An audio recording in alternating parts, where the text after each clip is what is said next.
What's up mga pre, ako yung host Alvin Pacheco at welcome sa Pinoy Rig Enthusiasts kung saan bibigyan namin kayo ng mga reviews, insights at mga unboxings. Pero kitang-kita naman ngayon, hindi review, insights, unboxing ang gagawin natin kung hindi isang build guide with Asus. So gagawa tayo ng isang TUF Gaming PC. So kasama ko ngayon ulit si Sir Mark. Ngayon, kasayawan natin ng RGB. Alright, so yun nga, magbibuild kami ngayon ng PC, Asus TUF. Pero bago namin i-build, papakilala muna ni Sir Mark yung mga parts na gagamitin natin. Alright? So, saan natin kaya pwede unahin? So, siguro start tayo dun sa ating motherboard. So, yung motherboard natin for tonight would be the TUF B360M Plus Gaming. So, the 360M or the M stands for Micro ATX. So, yung board natin ngayon is Micro ATX size. And since it's a B360M chipset from Intel, we're going to pair it po with an i3-8100. Ang goal kasi natin sa build na to is yung TUF ecosystem namin. Number one, it's really budget friendly. Yung una nating point. Number two, kaya tayo merong TUF branded components like the TUF branded SSD from T-Force, the TUF gaming RAM from T-Force, and CPU cooler from Gamax GT, which is also TUF branded. Para hindi mahirapan yung end users natin na mamili pa ng parts. So, kumbaga, rekta na, pag nakita na nila TUF yun, pwede na nilang i-build. And I forgot, even our casing from Inwin is TUF gaming branded. So, balik tayo dun sa ating build. So, again, we're gonna use a motherboard with a B360 chipset and a lock processor from Intel. And for RAM naman, it's again, TUF from T-Force. It's 16GB, so dalawang isang pares ng 8GB sticks. And of course, for the CPU cooler, we have Deepcool's Gamax GT na TUF edition. And for storage, we have two storage devices.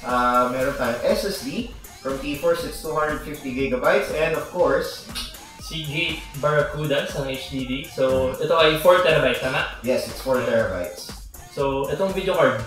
For the video card, this is the Cerberus GTX 1070 Ti. So, ito yung before dun sa ating ROG Strix.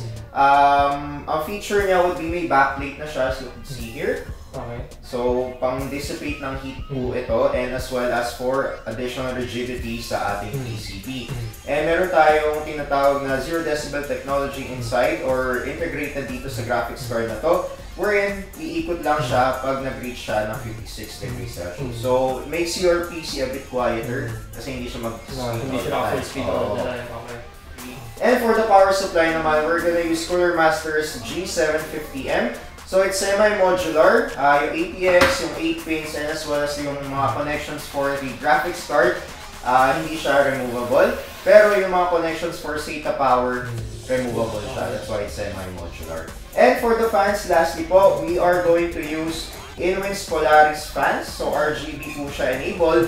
Ang gusto ko talaga dito sa Inwin Polaris is pwede ka mag-daisy chain. So unlike yung ibang brands ng fans wherein kailangan isa-isang kable para sa RGB, ito, kukonekta mo na siya sa isa pang Inwin fan, kukonekta mo isa pang Inwin fan, and isa lang yung RGB cable niya. So daisy chain siya, mas malinis yung cable mo with Inwin Polaris fans. Sa kanya yung RGB.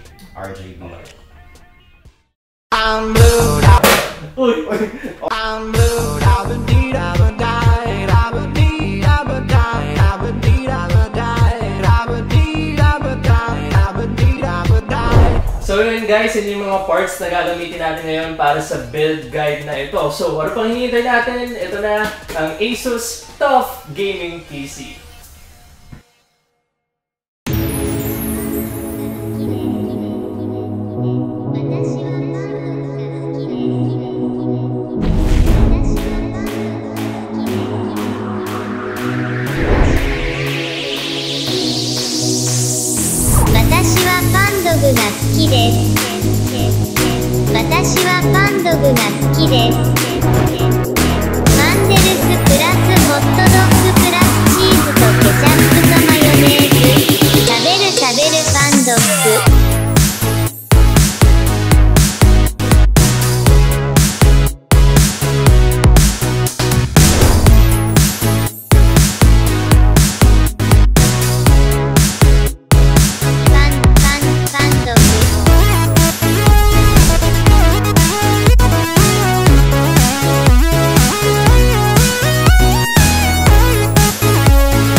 ログが好きです。